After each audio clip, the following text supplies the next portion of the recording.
Good afternoon, ladies and gentlemen. Welcome to another exciting, another wondrous Propagandacast from the host, Imperialdane. A 1 versus 1 on Kholodny Ferma. Yes, indeed, 1 versus 1. There we go. I was wondering where the music was. It was all so quiet, in fact a bit disconcerting.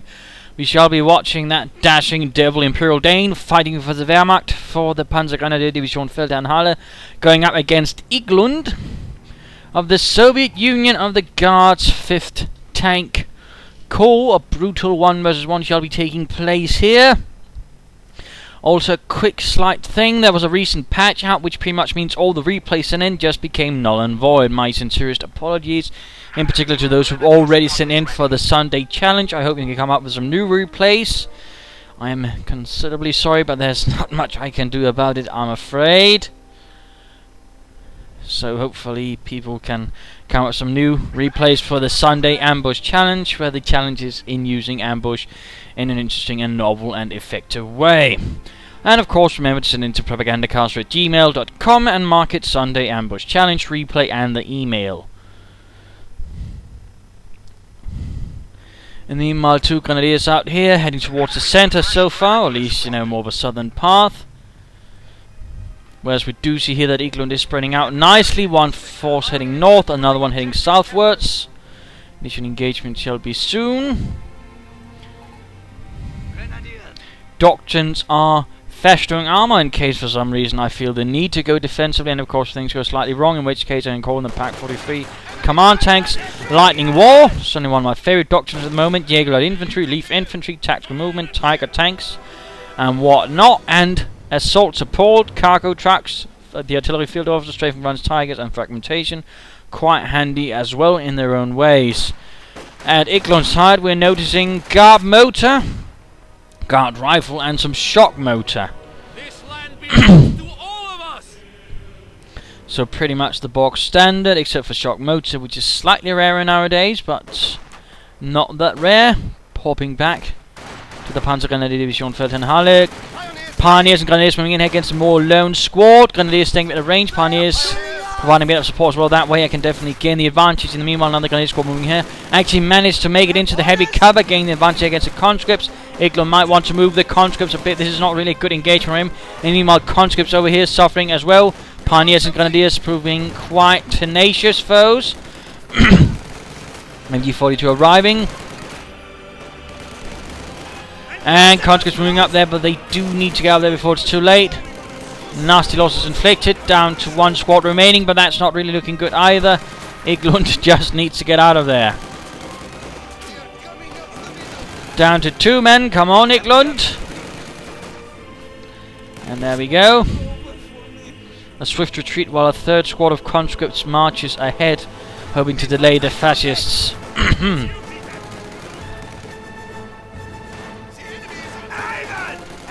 And there we go, continuing engagement. Igglund staying nicely in light cover. Pioneers rushing in to get close to get a bit of advantage with their weapons, while the Grenadiers continue to stay at range. Although now things are turning slightly sour on the Pioneers, who are actually getting reasonably close to Veterans U1, and they go down to 1 man, Friedrich retreats, leaving behind his comrades in a small pile. Making good progress in the north here, Mr. Igglund. And our 3rd squad of Grenadiers arriving.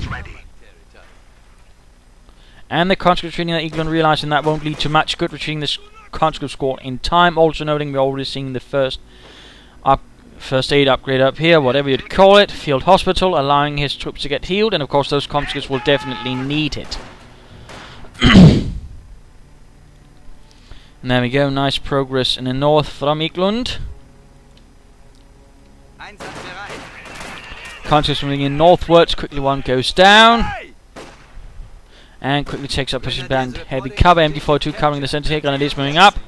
Will try and flank up here in fact, so the conscripts there will run into a bit of trouble. Another squad of conscripts trying to perhaps flank the positions over here, pulling back the Grenadiers so they can support each other, so they can focus more fire down on 1 squad.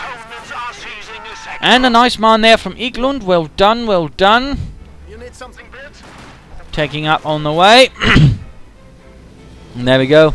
Flanking the position of the conscripts here by the wrecked Panzer IV. And there we go, the MD-42 adding a bit to the fun as well. So south is largely in the hands of the Germans, north is falling into Russian hands. And there we go, light machine gun upgraded. I'm feeling confident that I'm not going to get hit with anything like a scout car right away, and thus I felt like I could go for it. And the Molotov lot there turns out to be my vindication, since he probably wouldn't be able to get a scout car anyway soon then, with the Molotovs costing a bit of fuel that way. And more mines going up there for Igglund. Good, in fact, rather solid mining, what we like to see. Well, technically, I don't like to see it while I'm playing against someone, because that means I'm usually up against someone who's going to be rather competent or good, and definitely going to be a pain in the arse. But, you know, from a more objective point of view, from someone providing strategic tactical analysis, trying to provide helpful hints for people, I mean, this is good. Also noting the percentage of the mines is also good. And there we go, almost getting the entire squad as well there. Well done, Igglund.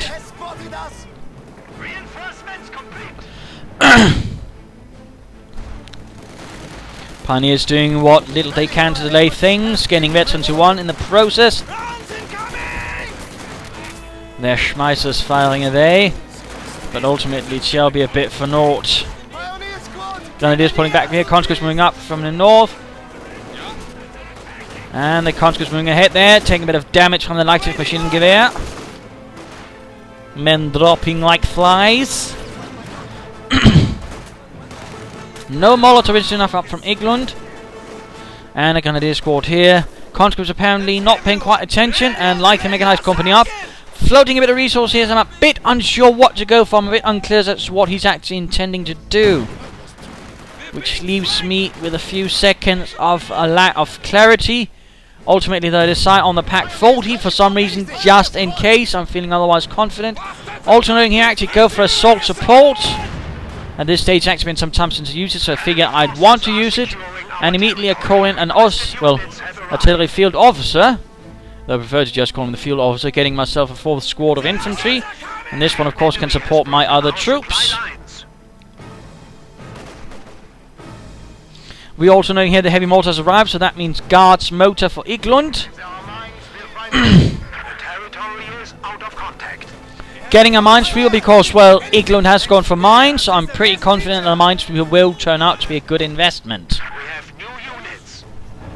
Also, actually, as soon as I hear that mortar, as I do believe I hear, actually cancel the pack, instead going for a scout car in the hopes that I can hunt it down.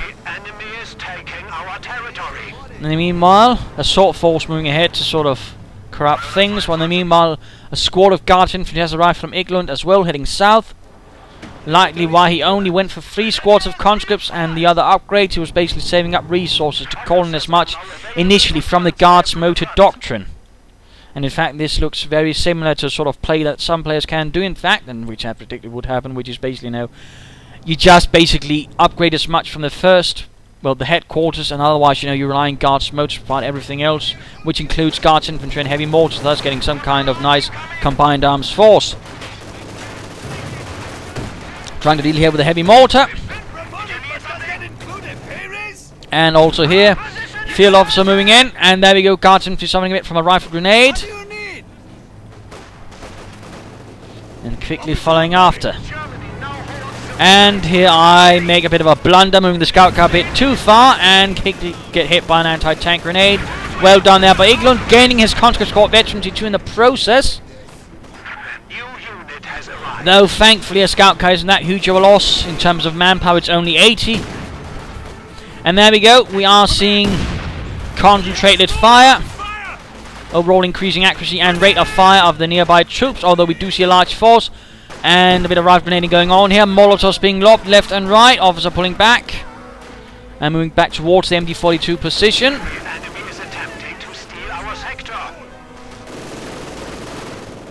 Heavy mortar moving up.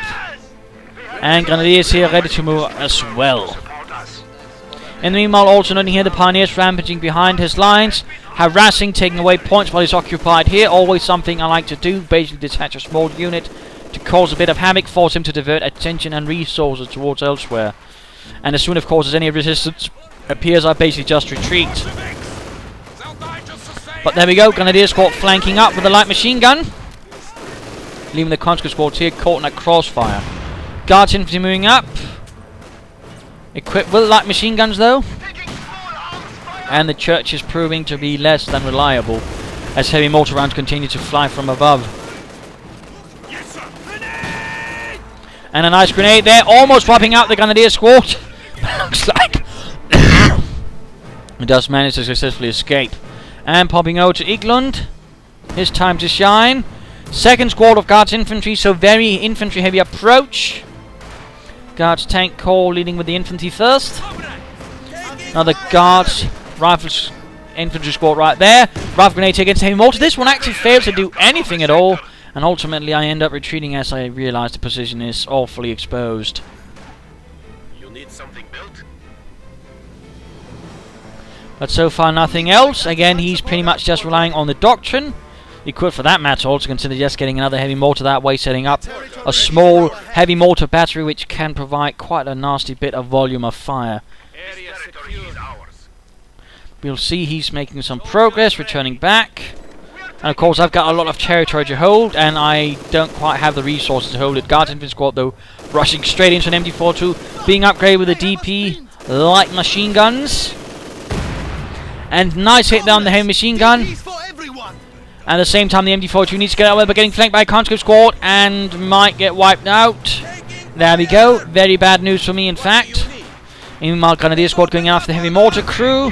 Igglund though keeping up the pressure and of course trying to hit as many flanks as possible, leaving smaller units to, well, basically unravel the flanks. So well done there from Igglund. And stealing the MD-42 as quickly as possible. Grenadiers making a rush into the church with a light machine gun.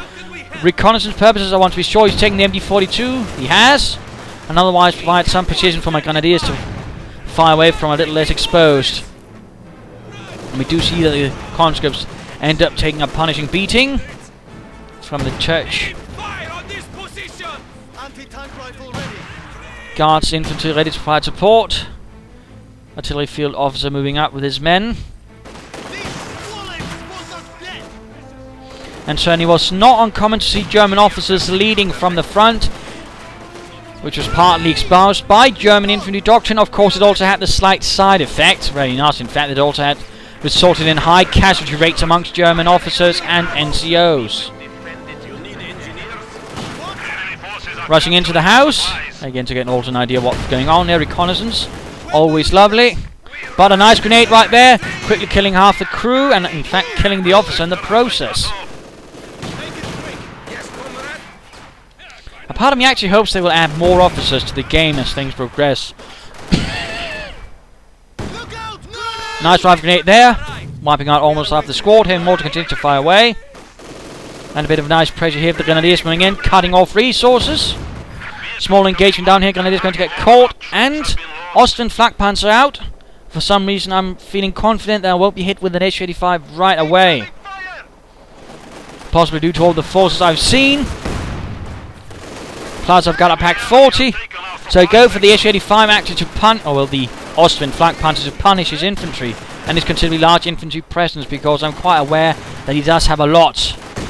And in that case, while it could go for the Stug, which is my favourite piece of armour overall, in particular for the support armour core, I opt for the Austrian in this case, since it's going to be overall more effective against infantry, at least in terms of punishing them quickly. So there we go, Austrian flak panzer. Didn't really see action in 1944. And of course was limited in number, but then again generally each panzer division would have had a very, very limited number of flak panzers attached to it. Most of it would have been half tracks of some kind attached with it, or more regular towed anti-aircraft weaponry.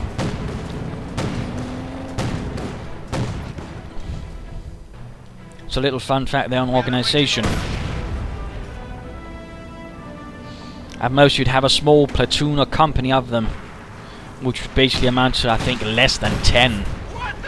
But there we go, mine goes off, damaging the engine of the Ostwind, although for me I'm thankfully happy that it's actually far away from the front line. Closing in here on the 4 command points, and obviously he's saving up for the T-34-85. Points being taken. Heavy mortar moving up a bit aggressively, feeling confident. Perhaps too confident, and there we go again. Concentrated fire, quickly opening up, rifle grenade flying away as well. which doesn't really do much, sadly. Guard team is launching ahead, straight into the line of course, noting their negative cover and coming under fire from concentrated fire. They're actually quite exposed and they quickly go down. That is in fact one of the advantages of using concentrated fire. It basically makes your troops near the officer much more lethal. It's sort of like inspired assault without the, well, disadvantages. MD42 here finding away quite nicely. Also noting here that Igglund is actually never reinforcing his mortar crew, which is a bit of a bad thing, I would say. At the very least, he could merge some conscripts with it. Going here after the Ostwind, he clearly noticed that and he clearly wants to destroy it. Or at least delay it. But of course, he's making an assault across open ground against a flak panzer, which is obviously not without its perils. Stug then following up, because ultimately I am going to get a Stug, because ultimately I know my opponent is not just going to play around with this. He is eventually going to get something bigger. And for that, a Stug is going to do much better against armor than the Ostwind. And the Veterans 3 Grenadier Squad already, all lovely. Conscripts moving ahead. South nicely secure. I could consider mining this area. Also noting, I do believe I have a telemine around here, or at least I might eventually get it. Also getting the Opal Blitz up. Figuring I could do with some more resources. And of course going assault support. I mean, it costs 300 manpower now. It gives less resources than previously, but still, I believe the effect is still around somewhere, having both ammunition cache and a fuel cache at the same time, in which case you're still saving 100 manpower. And you don't have to set up pioneers to build it or anything like that. So, in that sense, it's still a nice idea. And I'm still going to get more extra fuel and munitions, which is still what I want. Partly so I can fuel the abilities of the officer with concentrated fire. And of course I can work myself up towards more armor. And there we go. T-34-45 surviving. More standard T-34 of this 1944-45.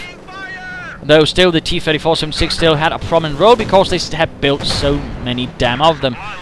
And there we go. Heavy mortar cleared out. Grenadiers are getting caught up. Grenadiers are getting assaulted as well. T-34-45 is advancing. He could consider right here using Mark Beagle, although of course there is the Ostwind, which could shoot down the aircraft, so of course that is a peril. And a considerable one of that. Grenadiers holding out here. A huge slew of Guards infantry right next to it. The Grenadiers certainly fought well. I mean, they are Veterans 3 with a light machine gun, and the Guards infantry sadly were only Veterans 1. But still, rushing in here and forcing me back. Pack though quickly rolled up as well.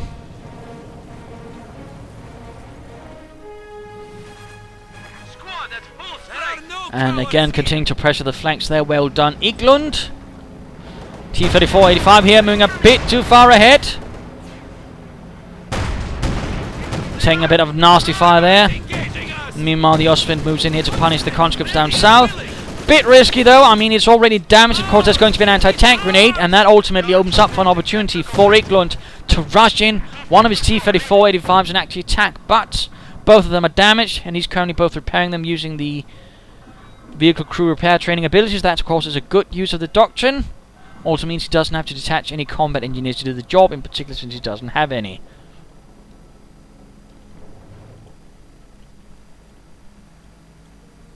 Second squad of Grenadiers also upgraded with a light machine gun. Guard squad ready. And there we go. T-34-45 on the move, likely going to try and hunt down that Ostwind, which he knows must be in the vicinity. Yes, comrade. Guard squad well done, comrade. Red Army at your service. And of course, I mean, he could consider just basically merging the conscripts with the Guards infantry. I mean, there's not that huge of a difference. Basically 1.5 armor. Of course, it makes some difference, but you know, ultimately, it is going to be a bit cheaper, I believe. We have a DP-28. Give us a target. Ultimately, of course, that is his decision, not mine. But a suggestion. Heavy mortar fire going in here. Pack trying to pull away.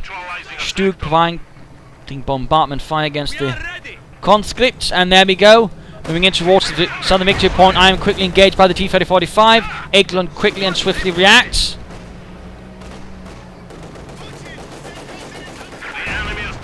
Grenadiers taking heavy losses. Second Stug arriving. And a nice little Panzerfaust. Going off then the T-30-45. In the meanwhile, also push in the north, noting here, in fact, I've formed 2 assault groups of infantry. One, though, led by the officer. And also noting both of them actually had a light machine gun, thus giving them some nice overall firepower. There we go, Stug engaging the rear of the T-30-45, but nearby Guards infantry makes this a perilous endeavour. Keeping the Stug at good range is always important. And clearly Igglund senses an opportunity as he's moving in the conscripts from the north. Realising, of course, the Stug here is a Stug and not a tank. He quickly moves in to hit the flank of it with an anti-tank grenade. Well done there, Igglund. And of course I realise what's going on. And I desperately tried to rush in my Ostwind, but it's simply too late due to the damaged engine. Grenadiers here taking heavy losses. Ultimately forced to pull back while another T-34 moves in to punish the northern infantry force.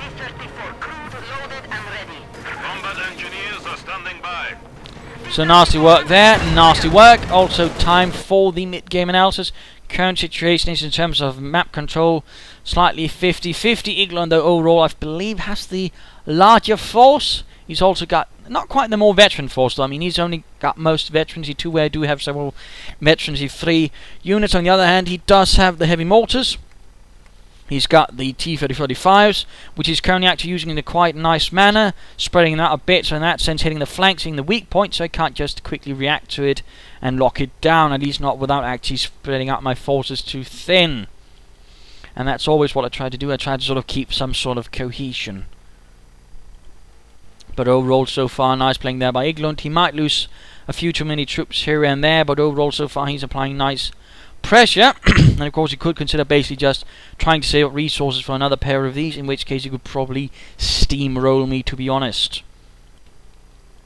My position is, at the current moment, a bit bad. I mean, half my armoured force is currently with a damaged engine, and in that sense is actually going to be a bit vulnerable to 2 T-34s rolling in, because, well, I mean, that Stug's not going to be able to hold up much in a fight as soon as things get even slightly manoeuvrable, because they're just going to get behind it, wipe it out, and the Ostwind will be able to do much to help. So in that sense, it's a perilous situation.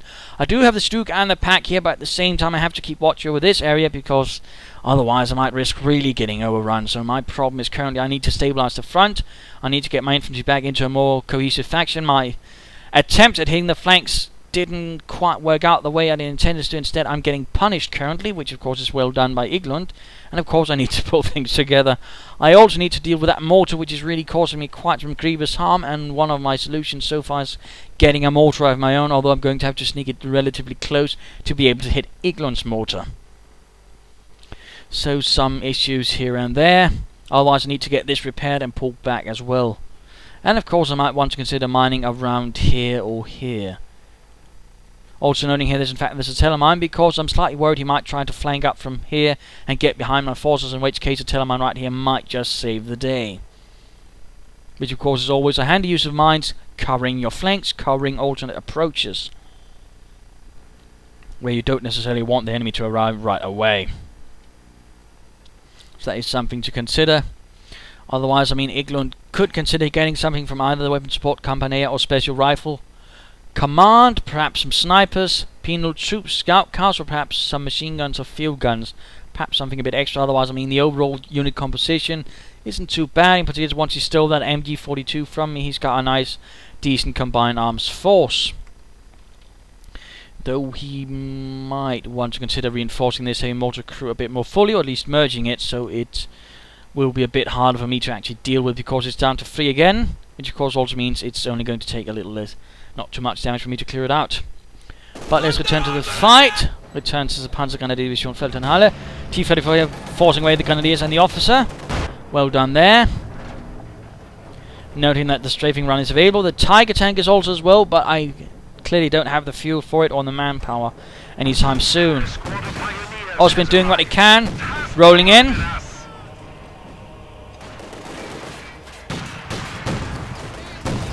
And there we go, veteran D2 for the Guards Infantry. That's definitely going to make them a lot more nasty for me to deal with.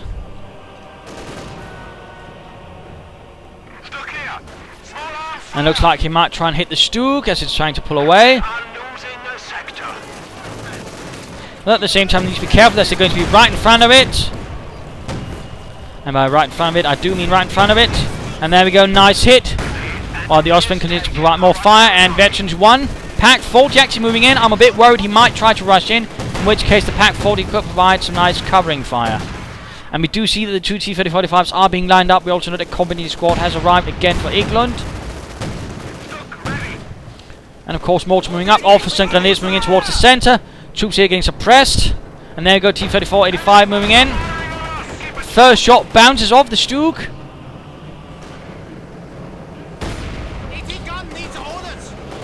And there we go, T-3045 moving ahead, taking quite a bit of nasty damage, trying to use the target weak point ability, but actually managed to escape. And there we go, veterans run for this one. And just as about to try and use target weak point with the Stug, the T-3045 knocks out the main gun. Quite lucky he didn't hang around to fire for one more shot. MD-42 has been cleared out. Stug might want to move up to support actually. Otherwise continue here.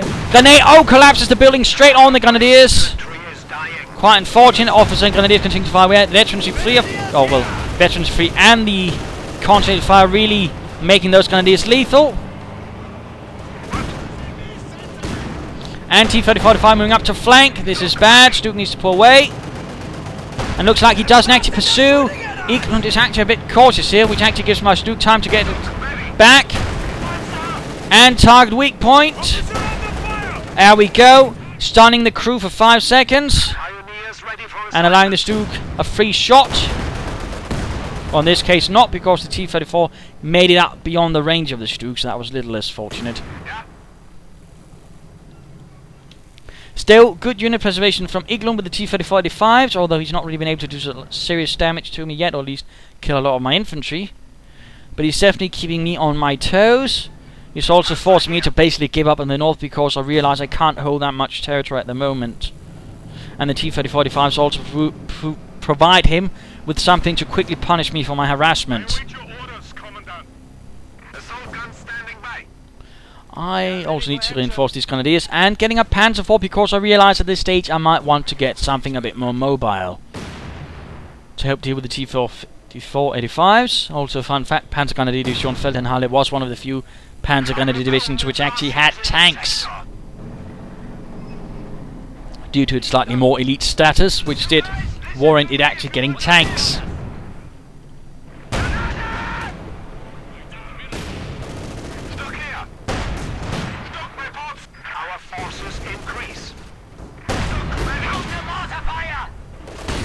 And a bit of mortar fire going in from here. Conscripts moving ahead. And there we go, officer moving in. A bit boldly though, needs to be careful, although he's getting close to Veteran G2. And there we go, Veteran G2 officer. Also noting nearby units are getting buffed, including the Ostwind. Officer needs to get out of there. Oh dear, he said he runs straight into them. Wait, that was pretty quick, he threw those 2 grenades. I think that must have been an accident. Sadly though, the officer was lost. And there we go, Panzerkampfwagen. Looks like a squad was wiped out in the process. Ostwind rushes ahead, but gets caught in the line of fire of the T-3045. And meanwhile, Panzer IV moving it forwards. And a small unit actually being detached there. I get a bit bold nonetheless, despite what I just previously said.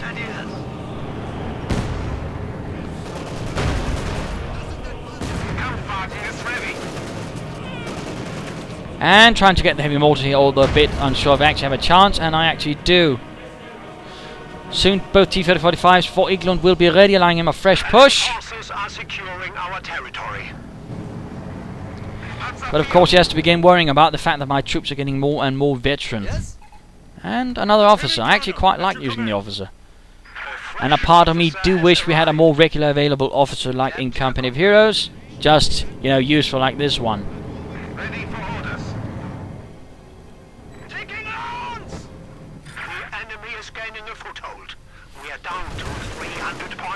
Veterans 3 conscripts versus Veterans 3 Grenadiers. That's definitely going to be a bit of a nasty matchup, in particular since the Grenadiers are already in a poor condition. And there we go, Molotov. Rather deciding everything. Grenadiers reporting. Victory points ticking down. Mortar once more recruit. And a special rifle command now going up for Igglund.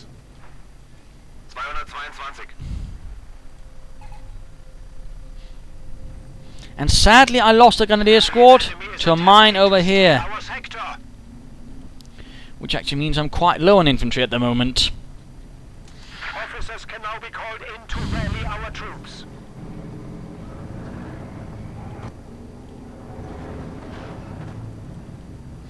Well, looks like things are setting up here for a larger battle.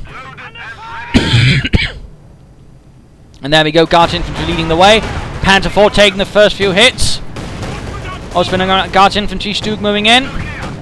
Second Stug also reacting.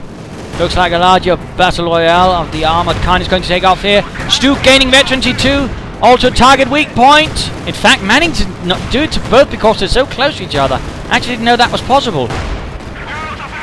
Panther IV though goes down. Guards Infantry gets the Ostwind. Strafing run, or fragmentation bombing run gets one. Guards Infantry squad stuns the other. There we go, veterancy 2 and the armoured Schützen on the Stug, making it tougher to deal with. And the second T-34 makes a definite run for it. Nasty fighting going on here. Can the Stug hunt down the T-3045? And we're clearly seeing here Igglund is trying to salvage the T-3045, trying to get it out of there. 300 points remaining. Increase your efforts. We are losing a sector. In the end, though, I realised this is actually a bit of a dangerous thing to do with the Stug, so I quickly pull it back. Since I have no intention of losing it like that, because if he does manage to circle around me, I'm going to lose it. Also noting here, he's actually taking a nice route, the farthest one away, and pulling back towards the base, so nice handling there by Igglund. But a bit of a nasty fight here. He got both the Ostwind and the Panzer IV, definite loss, although quick to get another Ostwind. And he only lost the T-3045 himself. Plus the Guards Infantry, of course, that was considerably more expensive.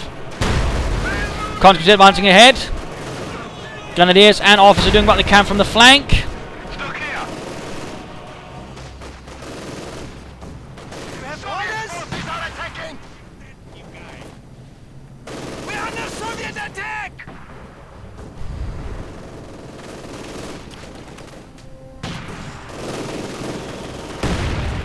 And there we go, Grenadier Squad taking heavy losses, getting another Grenadier Squad as I realised that, hang on a minute, I'm actually awfully low in infantry. I need to get some more. Pioneers! The enemy is taking our territory. Guards Infantry moving in towards the victory point, coming under fire from the Stugs and the machine guns. So far they're having some luck due to the light cover, but it can't last forever. At least I hope not. And of course the mortar here finding away, veterancy 2 in the process. Lots of explosion, the Guards Infantry still hanging on for the motherland, for Comrade Stalin. Ostwind arriving at the same time, and now the Guards Infantry are getting severely punished. And there we go, squad wiped out. Also noting here, actually a mechanized armor company are now up. And noting that Igglund is actually suffering heavily now in the infantry department. Both of his veterancy 2 Guards Infantry squads have been lost. Quite sad.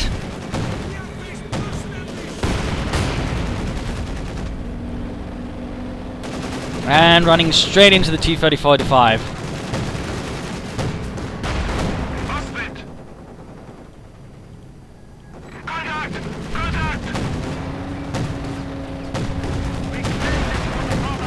Not a good situation. Making good progress again, continue harassing the victory points. In fact, I hold none of them. And trying to bait the T-3045 into the range of fire of the Stug. And there we go, another target weak point. And there we go, again stunning the crew, but it gains veterancy too. We have lost a panzer. We are losing a sector. And the T-45 actually managed to escape. Except we see an anti-tank grenade going off in the Stug. Officer here in the centre. And there we go. Once more concentrated fire, and of course no, it affects Stugs as well. And the mortar even, for that matter. But there we go, H-35 opening up the Stug. I realise what's going on, pulling back the Stug, hoping to bait in the H-35 into range of the other Stug. And then, target weak points. I absolutely love that ability. I do feel it's actually a sorely underused ability when I play. And there we go again. Veterans are free in the process, by the way, but stunning the H-35. And there we go, almost able to take it out. And there we go, one H-35 down. You need to be careful with them around, you know, veteran Stugs. And not just because of the other bonus, but again, target weak point is actually a very useful ability if you know how to use it. Popping back to Igglund though, who so far utilised most of his doctrine except the target marked vehicle one, which I do feel is rather disadvantageous to him.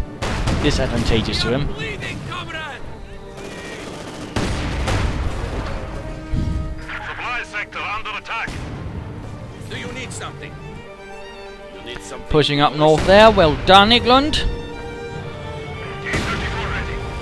And of course the veterans of 3T34 is also going to be quite the threat due to the damage bonus it gains. Plus of course the damage reduction bonus also gains.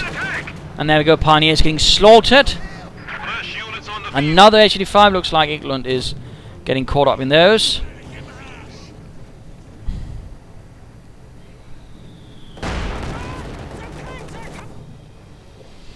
And of course Stoogs will need repairs, but the heavy mortars actually making it difficult to do so.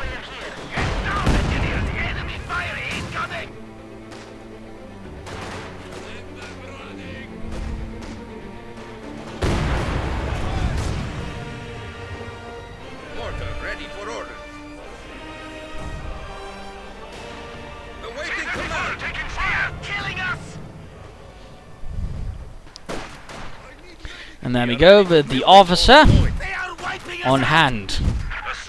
Combat in the escort gets wiped out, and all of a sudden things are not looking so good for Igglund anymore.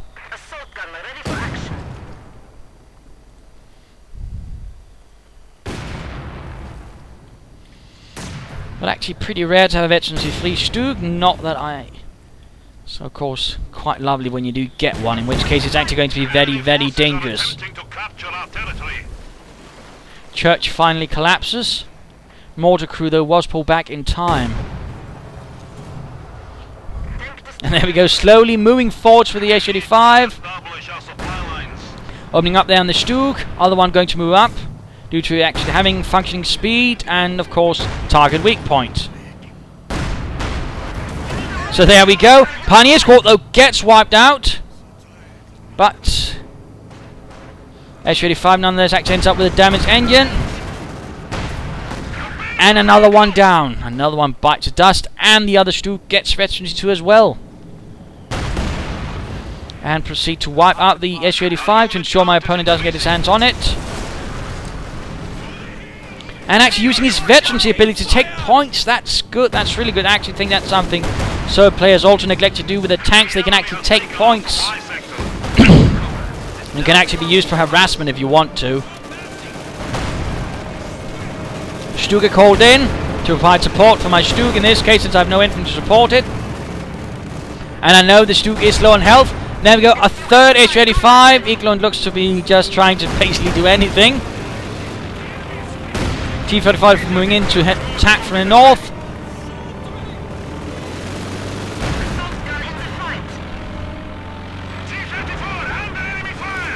There we go, T-35 moving in. Another Guards infantry squad arriving. Stug not doing much. And there we go, T-35 moving in, but needs to be careful. H-85 doing what he can. Nice maneuver, by the way. He's trying to get me, you know, to focus on one of them. The other one then moves in and does the damage. But the H-85 goes down rather quickly in the face of all of this. And now, of course, the T-45 needs to be careful. Taking heavy damage. And there we go. Target weak point again. Other Stug takes the lead.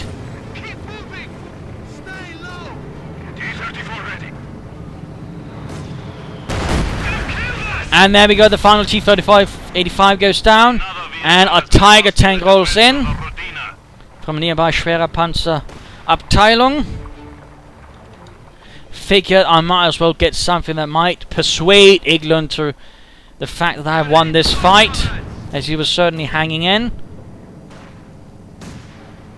And I knew my Stugs were in a pretty terrible condition. One wrong move and I'd probably lose them, in which case it might be game over for me. In fact, it probably would be. And there we go, veterans and fleet conscripts moving in, but sadly no victory for them. Instead, only the high explosive shell of the Tiger tank.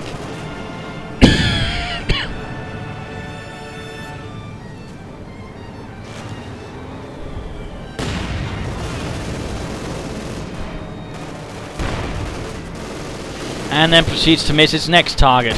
Well done, Friedrich. Incoming round!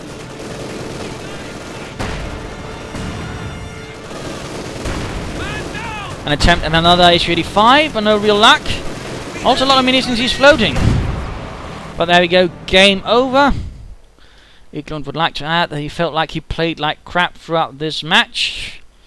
Might disagree there. I mean, he played well in many regards, but there were a few mistakes, in particular when it came to sort of things gotten slightly more desperate. He did resort more to the frontal head-on assault, which rather only played to the advantage of my veteran Stugs with their target weak point abilities. And certainly I think the target weak point abilities were one of the things that won me the fight, since it did allow me to sort of negate his mobility, get an extra 3 shots, and, you know, basically wipe out units with some higher chance of actually doing so without them escaping. Of course, the officer was also a well-used asset with his, basically concentrated fire, which in several cases turned the fight to my advantage without suffering nearly as heavy losses as could otherwise have been suffered. And I'd certainly imagine the Opel Blitz also had a small hand in things. I mean, overall, I pretty much made use of the entire doctrine. Every single ability was utilized. I used several veterancy abilities as well, some more regularly than others, and of course, you know, basically, held up quite nicely. I largely gave up in the north except for harassment. I mean, I didn't try, to really fight for it. That was part of the plan. More focused was the center and the south, so in that sense, I did have, a focused idea of what I wanted to hold and what I didn't want to hold, but of course I still moved things in there to basically try and draw away Igglund from attacking me. So in that sense, that was, part of the strategy. Igglund, of course, wanted to, hit everywhere at once, keep me on my toes, trying to spread me out as thinly as possible, and certainly would have worked if I actually was intending to also hold the north. I was, but still it could also work, but he didn't then attack far enough in. So that was one of his problems. He might also want to get something extra support, or perhaps another heavy mortar. The problem was the bit at certain stages, I mean, he suddenly began suffering hugely in the infantry department, and they couldn't really get back after that. I mean, the 2 guard squads really hurt him after he lost those. The Panzer IV didn't really turn out to be much of an asset. The Austrians, on the other hand, was, of course, and the Stugs definitely paid themselves off. I mean, a well-handled Stug is a very powerful weapon. I just find it sad that so many don't handle them very well. But again, use your Stug well and it will serve you well. In particular with the target weak point ability. I mean, it's also something Pax, Sturmpanzers and the Elephant has as well. So something to consider there for people. And of course the officers as well. Again, a unit I do feel is underutilized, and I really wanted to get into a fight and use them properly. So I hope you enjoyed this match. Hope you learned a thing or two from it. And of course also, well played by Igglund. Also nice uses of some abilities there. The ability to take points with his tanks. Although of course some things could have been done better. And again, I mean, great with the mining. But hope you enjoyed this fight. Hope you learned a thing or two from it. Hope you were inspired to do some things. If you did, why not subscribe, tell a friend. If you didn't, well, why not replay or provide some feedback of your own in the comments. This is Imperialdane saying cheers.